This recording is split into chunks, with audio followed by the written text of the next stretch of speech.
વાલા ભક્તોને આ સેવકના પ્રેમ ભર્યા જય સ્વામિનારાયણ. વૈષ્ણવ સારંગપુરનું પહેલું મન જીત્યાનું સાર. જેની પંચ વિષયમાં પ્રીતિ થાય જ નહીં તેનું મન જીતાયું કહેવાય. બીજું, આત્મનિષ્ઠા તથા ભગવાનનો મહિમા એ બે થકી પ્રગટેલા વૈરાગ્ય વડે વિષયની નિવૃત્તિ થાય છે. સ્વામિનારાયણ હરે. સંવત 1877 શ્રાવણવદી પંચમીને દિવસે સ્વામીશ્રી સહેજાનંદ મહારાજ ગામસી સારંગપુર મધ્યે જીવા ખાચરના દરબારમાં ઉત્તરાદે 12 ઓરડાની ઓસરે બિરાજમાન હતા અને સર્વ શ્વેત વસ્ત્ર ધારણ કર્યા હતા ને પોતાના મુખારવિંદની આગળ મુનિ તથા દેશ દેશના હરિભક્તની સભા ભરાઈને બેઠી હતી. પછી મુક્તાનંદ સ્વામીએ પ્રશ્ન પૂછ્યો છે, જીત જગત કેન મનોહિ વેન. એ શ્લોકમાં એમ કહ્યું છે જે જેને પોતાના મન જીત્યું તેની સર્વ જગત જીત્યું. તે મન જીત્યું કેમ કહેવાય?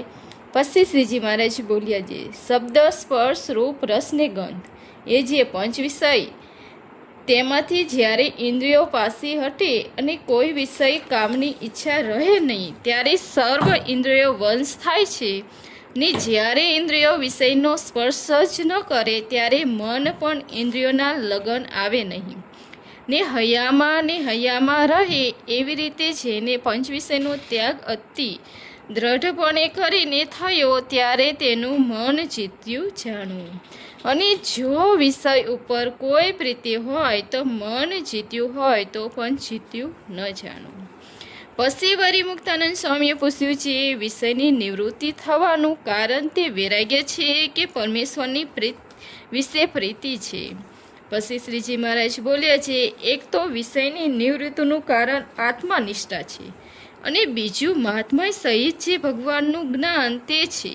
તેમાં આત્મનિષ્ઠા તો એવી રીતની જોઈએ જે હું ચૈતન્ય છું ને દેહ જળ છે ને હું શુદ્ધ છું ને દેહ નરકરૂપ છે અને હું અવિનાશી છું ને દેહ નાશવંત છે ને હું આનંદરૂપ છું ને દેહ દુઃખરૂપ છે. એવી રીતે જ્યારે દેહ થકી પોતાના આત્માને સર્વ પ્રકારે અતિશય વિલક્ષણ સમજે ત્યારે દેહને પોતાના રૂપ માનીને વિષયમાં પ્રીતિ કરે જ નહીં.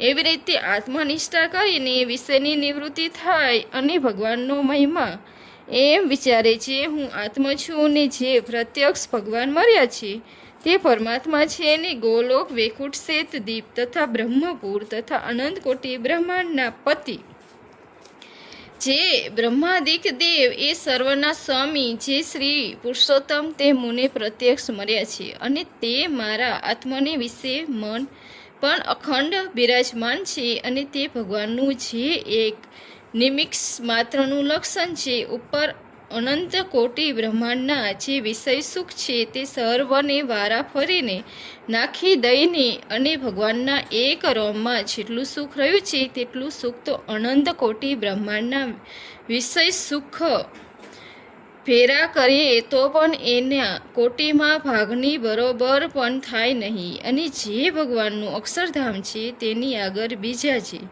દેવતાના લોક છે તેને મોક્ષ ધર્મની વિશે નરક તુલ્ય કહ્યા છે. એવા જે ભગવાન તે મુને પ્રગટ મળ્યા છે તેને મૂકીને નરકના કુંડ જેવા જે વિષયના સુખ તેને હું છું ઈસુ અને વિષય સુખ તો કેવળ દુઃખરૂપ જ છે. એવી રીતે ભગવાનનું મહાત્મય જાણીને કરીને વિષયની નિવૃત્તિ થાય છે અને એવી રીતે જે આત્મજ્ઞાન ને પરમાત્માનું જ્ઞાન તેમાંથી જે વિરાટ પ્રગટે તે વૈરાગ્ય કરીને સર્વ વિષય સુખની વાસનાની નિવૃત્તિ થઈ જાય છે. અને જેને એવી રીતે સમજીને વિષય સુખનો ત્યાગ કર્યો તેને પાસી વિષયમાં પ્રીતિ થાય જ નહીં ને એનું જ મન જીતાણું કહેવાય છે. અને એવી સમજણ વિના જાજુ હે જણાતું હોય પણ જ્યારે કોઈક સારા વિષયની પ્રાપ્તિ થાય ત્યારે ભગવાનને પડ્યા મૂકીને વિષયમાં પ્રીતિ કરે અથવા પુત્ર કલાત્રાદિકને વિશે પ્રીતિ કરે અથવા રોગાદિક સંબંધી પીડા થાય અથવા પંચ વિષયનું સુખ હોય તે મટી જાય ત્યારે ભગવાનને વિશે પ્રીતિ રહે નહીં ને વિકર જેવા થઈ જાય. ને જેમ કૂતરાનું ગરુડિયું હોય તે પણ નાનું હોય ત્યારે સારું દિશે, એમ એવાની ભક્તિ પ્રથમ સારી દિશે પણ અંત શોભે નહીં. ઇતિ વૈષ્ણવ સારંગપુરનું પહેલું પૂરું થયું છે. જય આનંદ સ્વામી મહારાજની જે. લાઈક શેર ઓર સબસ્ક્રાઈબ. જય સ્વામિનારાયણ. Thank you.